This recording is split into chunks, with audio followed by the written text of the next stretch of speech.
Hola, sean bienvenidos a Mundo 2020 aquí en Cubavisión Internacional. El incremento de la demanda de dispositivos electrónicos y automóviles eléctricos ha generado una nueva disputa por un valioso recurso natural entre las principales potencias económicas del planeta y las grandes transnacionales del sector. Se trata del litio, un codiciado mineral utilizado para la fabricación de baterías cuyo valor repunta de forma exponencial en el mercado internacional e impacta directamente en el tablero de la geopolítica global. En este contexto, el llamado Triángulo del Litio de Sudamérica, una vasta zona donde están confirmadas las mayores reservas del mineral y que abarca territorios fronterizos entre Bolivia, Chile y Argentina, un hecho que posiciona a la región como estratégica y que despierta un creciente interés de las potencias económicas que manejan los hilos de la economía global. Un factor que, de acuerdo con el expresidente de Bolivia, Evo Morales, explica parte de los intereses externos que estuvieron tras el golpe de Estado sufrido por su gobierno. Pero, ¿qué es el litio? Hablamos de un metal alcalino conocido por ser el elemento sólido más ligero que se conoce. Tiene la mitad de la densidad del agua y es un eficiente conductor de calor y electricidad. Por su elevado potencial electroquímico, constituye un excelente material para la fabricación de baterías eléctricas para el almacenamiento de energía. Se extrae a partir de 3 tipos de depósitos minerales: pegmatitas, que son rocas duras, en formaciones sedimentarias, rocas de menor dureza, y en salmueras o salares con agua de lluvia, esta última sin dudas la de explotación más rentable y eficaz para la obtención del litio, como lo es el Gran Salar de Uyuni, el más grande del planeta, y el de Pastos Grandes, ambos ubicados en el departamento boliviano de Potosí. Litio, Bolivia, golpe de Estado al gobierno de Evo Morales, ¿mera coincidencia? ¿Por qué la jefa del Comando Sur de Estados Unidos, Laura Richardson, visita el sur del continente y proclama abiertamente su preocupación por las inversiones chinas y rusas en la región? ¿Se integrará México al desarrollo conjunto del rubro? ¿Qué escenario se prevé a corto y mediano plazo en el ámbito de la extracción y el procesamiento industrial del litio? Esas y otras interrogantes centran esta emisión que abordaremos con Mirada 2020 junto a nuestro invitado, el profesor e investigador Pavel Alemán. Acompáñenos. Muchas gracias, Pavel, por acompañarnos nuevamente acá en Mundo 2020 y, bueno, abordar el tema este de la geopolítica y los recursos naturales. Exactamente vamos a referirnos al litio. Pavel, el expresidente boliviano Evo Morales ha insistido en diversas ocasiones que parte de los motivos que hubo detrás del golpe de Estado sufrido por su gobierno y que hizo ponerle fin a su mandato, están las grandes reservas de litio que posee su país. ¿Crees que están justificadas esas denuncias de Evo Morales? Bueno, gracias ante todo por la invitación. Lo que acabas de mencionar es una de las, vamos a decir, de las grandes coincidencias que hay, por cierto, en el manejo del tema entre el expresidente Evo Morales y el actual presidente Luis Arce. Bolivia es un país con una riqueza mineral de antaño. Ha sido un país famoso por sus minas de plata, famoso por sus minas de estaño, de cobre. En las últimas 2 décadas, bueno, se hizo, digamos, muy conocido, además, las grandes perspectivas que existen sobre el gas natural en el país. De hecho, es uno de sus principales recursos hoy en día. Y ahora, además, eso se complementa con la existencia de grandes reservas de litio. Si uno mira la historia política en América del Sur y en Bolivia en particular, también se va a percatar de que existe una gran coincidencia entre el ascenso, por lo menos por una época, en algunos recursos en particular, y la conflictividad política y los roces de carácter geopolítico que existen entre algunas potencias. Si uno aprecia, digamos, la muy sintomática forma en que varios funcionarios de alto rango de diferentes departamentos en Estados Unidos se han referido al tema de los recursos naturales en América Latina, no es, me parece, nada desacertado pensar que efectivamente una de las motivaciones, no la única, que pudieran haber estado detrás del golpe, efectivamente tiene que ver con el tema de quiénes son los que van a explotar esas reservas de litio y cuál va a ser la relación que se va a establecer entre esas empresas que exploten el litio y el Estado boliviano. Porque uno de los grandes puntos, digamos, de conflicto que hay en este momento es la cuestión de si va a tener un mayor protagonismo una empresa estatal o se va a dar una mayor apertura a la empresa privada. El ministro de Hidrocarburos y Energía de Bolivia, precisamente Franklin Molina, calificó las declaraciones de la jefa del Comando Sur de Estados Unidos, Laura Richardson, quien arremetió contra los acuerdos que precisamente va en tono con lo que nos acaba de decir, los acuerdos que ha tomado Bolivia para explotar el litio tanto con Rusia como con China, que son calificados por Washington como sus principales adversarios en todos los ámbitos. Y en cambio, el propio Molina consideró muy saludable para su país la asociación con empresas como es la rusa Uranium One Group, que pertenece a la estatal Rosatom, para la instalación de una planta productora del mineral en el Salar de Uyuni, recordemos que es el más grande del planeta, y también con la empresa china CITIC One, que es la que va a encargarse del complejo en Pastos Grandes. ¿Qué valoración puedes ofrecernos? Tanto Bolivia como Chile y Argentina forman parte de ese triángulo, pero quería que te refirieras exactamente a esta valoración del ministro de Energía y Petróleo, Hidrocarburos y Energía de Bolivia. Bueno, América del Sur, o una parte de los países que forman América del Sur, tienen efectivamente la mayor concentración de reservas conocidas de litio a escala global.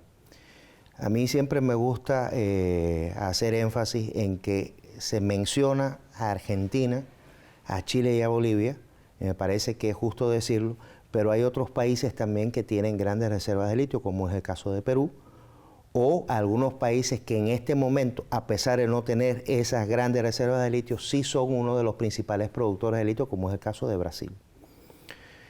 Esto quería llamar la atención sobre este tema. Ahora, cuando se da el golpe en Bolivia, en el año 2019, había una empresa alemana que era la que tenía... La que se estaba ya prácticamente a punto de firmar acuerdos. Exacto. No, pero tenía ya cierta presencia y eso quedó paralizado. De hecho, una de las componentes de la protesta tenía que ver con la posibilidad o no del manejo, digamos, en términos aceptables para el medio ambiente de la explotación minera del litio. Y creo que debe ser, de todas formas, más allá del tema del golpe, algo que los estados sudamericanos y en general cualquier estado debería exigirle a las empresas transnacionales, que tengan los estándares más altos en materia de manejo de desechos, en materia de el uso de las aguas, porque la explotación del litio implica un uso intensivo de aguas, que como ustedes saben es un recurso fundamental para la vida de cualquier ser vivo, no solamente los seres humanos. Entonces, el hecho de que luego del retorno del MAS al gobierno, con el gobierno de Luis Arce, haya intereses de empresas chinas o rusas, a mí me parece que tiene primero una componente de orden económico, porque estamos hablando de un recurso que va a ser importante para esa transición en la matriz energética global y que lógicamente disminuirá en el tiempo el uso de los hidrocarburos. Pero por otro lado, lógicamente eso suscita algún tipo de preocupaciones en Estados Unidos, porque estamos hablando de un recurso de carácter estratégico, no estamos hablando de cualquier recurso. Es lógico pensar, por ejemplo, que en el caso de la Argentina, donde las provincias tienen un mayor margen de autonomía... Precisamente me iba a referir a eso, a diferencia de Bolivia y de Chile, que tienen una política nacional para el litio, en el caso de Argentina no es así. El control de la producción de este nuevo oro blanco, como le están llamando los expertos, está en manos de las provincias. ¿Cuáles son las peculiaridades que podrías destacarnos de ese detalle? Gracias por hacerlo sentir. Tenemos recientemente protestas sociales, yo diría, de cierta consideración, ¿no? Sobre todo también por las respuestas represivas en el caso de Jujuy. Es decir, el norte de la Argentina tiene, no solamente Jujuy, tiene reservas importantes de litio. Y la apertura al capital privado, yo diría que ya desde la época de Macri se había abierto una puerta importante precisamente para que el capital privado participe. Hay que acotar que no es que necesariamente uno deba ver con un sentido negativo la participación de las empresas transnacionales. Las empresas transnacionales también aportan bienes de capital, aportan tecnología, aportan acceso al mercado, pero de lo que aquí se trata es de cómo los estados sudamericanos que tienen grandes reservas de litio logran constituir empresas nacionales que sean capaces de manejar sus recursos, que sean capaces de adquirir esa tecnología y que sean capaces de completar otras partes del ciclo productivo que tiene el litio, no solamente que se conviertan en exportadores de materias primas. Gracias, Pavel. No hemos agotado el tema, pero vamos a ir a una pausa y en instantes estaremos de vuelta acá en Mundo 2020.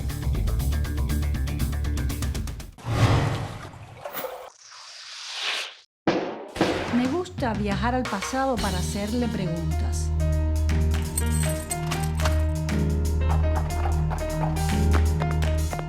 Contradicciones que llegaron a convertirse a veces en verdaderas pugnas. ¿Quién podía detener a la mujer? En el largo camino de la independencia. La historia es una fuente para aprender de los errores que nos antecedieron.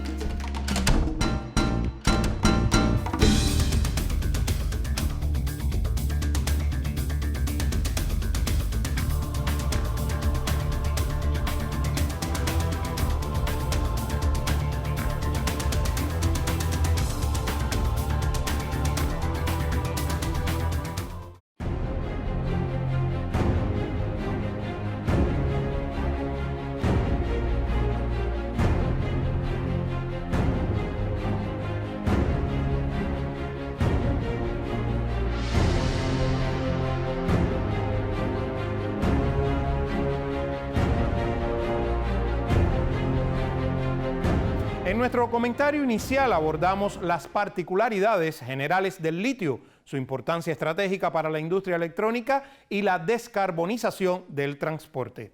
Pero para que entendamos un poco más su impacto en el tablero geopolítico global, quiero ahora referirme a las reservas confirmadas por varios estudios de importantes universidades y corporaciones energéticas.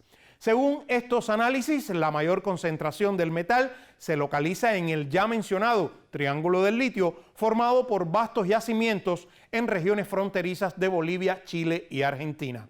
Estos tres países concentran alrededor del 68% de las reservas globales del mineral, distribuidas entre Bolivia, un 30%, Chile el 21% y Argentina el 17%. Tras ello se ubica China con un 17% y Australia con otro 7%, con el hándicap que sus yacimientos son de pegmatita, rocas muy duras y complejas para el procesamiento de carbonato de litio. Los estudios conceden reservas menores a México, Canadá y Estados Unidos. ¿Y quiénes son los grandes importadores? Pues China, Corea del Sur, Japón y Estados Unidos. Síganos en las redes sociales. Debajo en sus pantallas tienen a su disposición nuestras direcciones en Facebook, YouTube y Twitter. Volvemos ahora con nuestro invitado. No se vayan. Pavel, estamos ya de vuelta acá en Mundo 2020 abordando junto a ti el tema de la geopolítica y los recursos naturales, específicamente el litio.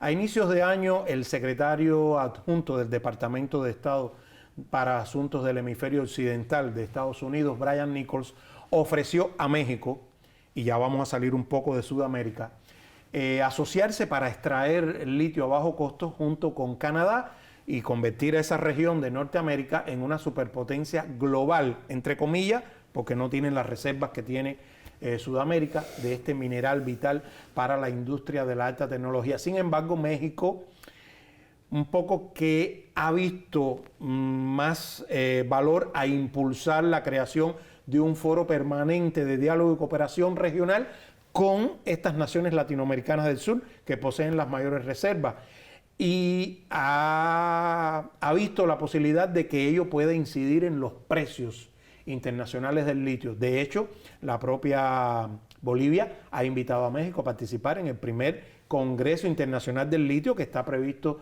realizarse en el país andino amazónico en noviembre próximo. ¿Cuál es la valoración que nos puedes transmitir en torno a todo este enjambre que se ha producido por el realce del litio en la geopolítica global? Bueno, a ver cómo se responde todo esto en síntesis. Para Estados Unidos, Canadá y México conforman parte de su primer anillo de seguridad. Lógicamente eso implica también el acceso y disposición de ciertos recursos que tienen esos países en términos de integración de mercados. México ha recuperado, me parece, que la tradición que ha tenido a lo largo de varias décadas de una política hacia América Latina, digamos, mucho más profunda. Eso lo venimos viendo desde que llegó Morena al gobierno con AMLO, y ciertamente ha habido algunos pasos en esa dirección. Claro, creo que la propuesta que se maneje de crear un cártel de países productores de litio tendría sentido para fijar precios justos en el mercado a las materias primas. Que parece ser el propósito de la iniciativa de México. El precio del litio de todas maneras se ha disparado en el mercado, es decir, ha crecido extraordinariamente en el último año, pero insisto en algo que mencionaba ahorita, ¿es importante producir materias primas? Sí. ¿Es importante producir materias primas con el menor costo ambiental posible y mayor responsabilidad ambiental? Sí. ¿Es importante producir litio contaminando la menor cantidad de aguas posible? Sí, porque ahí viven comunidades que son las que resultan afectadas. Es importante que los países inviertan en la industrialización del litio de manera que le agreguen mayor valor al producto. Sí, es muy importante, porque va a ser lo que va a permitir subvertir la relación o la condición de dependencia que existe hasta presente y que se ha manifestado en todas las épocas en las que América Latina ha sido exportador de materias primas. De materias primas. Claro, ahora las grandes transnacionales son las únicas que tienen toda la tecnología para explotarla industrialmente y están sirviéndole estas naciones nuestras latinoamericanas como proveedores del mineral. Sin embargo, precisamente el propósito de Bolivia es industrializar su explotación. De hecho, uno de los datos más importantes que hemos podido recabar es que en el año 2022 Australia fue el mayor productor mundial estratégico de mineral, con más de 61.000 toneladas métricas. Chile y China eran los que le seguían a continuación, pero el mayor importador a su vez es China porque lo procesa. A ello, esa situación es precisamente la que ha hecho que Bolivia preste atención a esta industrialización y que los proyectos digan que cuando las 4 plantas que tienen previstas entren en producción en el 2025 de forma conjunta con las empresas rusas y chinas que ya mencionábamos, prácticamente van a llegar a las 100.000 toneladas anuales de litio procesado, industrializado, ya directo para la fabricación de baterías, la fabricación de elementos que también necesita la industria automovilística. ¿Qué escenario entonces, con el antecedente que nos acabas de dar, podría deparar la agenda del desarrollo productivo de este mineral, incluida su industrialización, y que es la que impulsan estos países del llamado Triángulo del Litio, con todas las condicionantes que nos acabas de decir, por supuesto, que tienen medio ambiente en primer término? Mira, Australia debe tener por lo menos 4 veces menos reservas de litio que Bolivia. Ojalá no suceda lo que ha sucedido en algunas ocasiones, que la explotación intensiva de un recurso ha llevado a su agotamiento en el corto a mediano plazo, pensando en la sostenibilidad de la producción de litio en Australia. Ahora, en relación al otro que me estás preguntando, mira, Bolivia podrá incorporarse crecientemente a los países productores de litio. Yo creo que en Chile, por ejemplo, que desde mediados de los 80 existen procesos productivos de litio, o en la Argentina en tiempos más recientes, incluso en el Perú, desde hace aproximadamente casi unos 8 o 9 años, existen también proyectos de esa naturaleza. Hay un mayor desarrollo en este momento. Es decir, en Bolivia lo que hace falta, a mi modo de ver, es un proceso de inversión expansivo que permita producir en grandes cantidades el litio que necesita el mercado en este proceso de transición que te comentaba que estamos viviendo. Pero esos procesos no son ajenos también a otros elementos de carácter geopolítico. Yo creo que en este momento hay un choque de intereses entre las grandes potencias que también tiene expresiones en América Latina. Si para Estados Unidos ha sido válida la aplicación de la doctrina Monroe en su relación con el hemisferio occidental, porque aquí es donde producen y reproducen la cuota de poder con la que se proyectan en sus relaciones internacionales ante las otras grandes potencias, las otras potencias también se han dado cuenta de que la forma ideal para restarle una buena parte de ese poderío a Estados Unidos es precisamente disputándole sus intereses en el hemisferio occidental. Y es uno de los elementos, por supuesto, que tiene a su favor la propia integración latinoamericana. Yo creo que hay espacios, entornos, por ejemplo, puede ser el entorno asociativo de la UNASUR, mirando más el contexto sudamericano, puede ser el entorno asociativo de la CELAC, mirando un contexto más grande a escala regional, que pudieran permitir proyectos donde los intereses de varios estados se coaliguen en función de generar precisamente una industria regional, no ya industrias nacionales. Y específicamente, ya que lo mencionaste en una de nuestros momentos, Brasil también produce, lo tiene Perú, pero Bolivia, que está aspirando a algo que te voy a decir, y tiene Argentina y Chile. ¿No sería interesante que también Mercosur tomara parte en una, digamos, en una idea colectiva de explotación y de política de producción con respeto al medio ambiente de algo tan importante como está haciendo en estos momentos, que es el litio? Bueno, si es la decisión de los jefes de Estado y de gobierno de Mercosur de proceder en una vía que facilite la integración de recursos financieros, de recursos tecnológicos, de recursos profesionales, porque para esto hace falta también gente capacitada. Bueno, Fuerza yo calificada. creo que sería viable. Sería viable, ¿lo ves como algo viable? No, te lo decía pues, precisamente porque Mercosur es un bloque que ha ido creciendo y que podría ser uno de los tantos propósitos que tiene y aprovechando que ya es un recurso que sí lo poseen países que son miembros como Brasil y Argentina y otros que aspiran a hacerlo, como es el caso de Bolivia. El tema está en que la integración regional sudamericana ha sido pospuesta por mucho tiempo. Y yo creo que ya va siendo hora precisamente de superar las limitaciones en algunas ocasiones de carácter institucional, en otras ocasiones de visiones políticas confrontadas, y avanzar precisamente en el camino de una integración lo más profunda posible. El litio pudiera ayudar en términos no solamente de un proyecto conjunto, sino en términos de lo que implicaría para las rentas nacionales de cada uno de los países y para el conjunto de la región. Muy agradecido, Pavel, por tus valoraciones importantes, sobre todo este último punto de vista sobre este metal que es considerado el nuevo oro del planeta. Hasta aquí nuestra entrega de Mundo 2020 en esta ocasión. Soy Julio César Mejías. Los espero en nuestro próximo programa en Cuba Visión Internacional.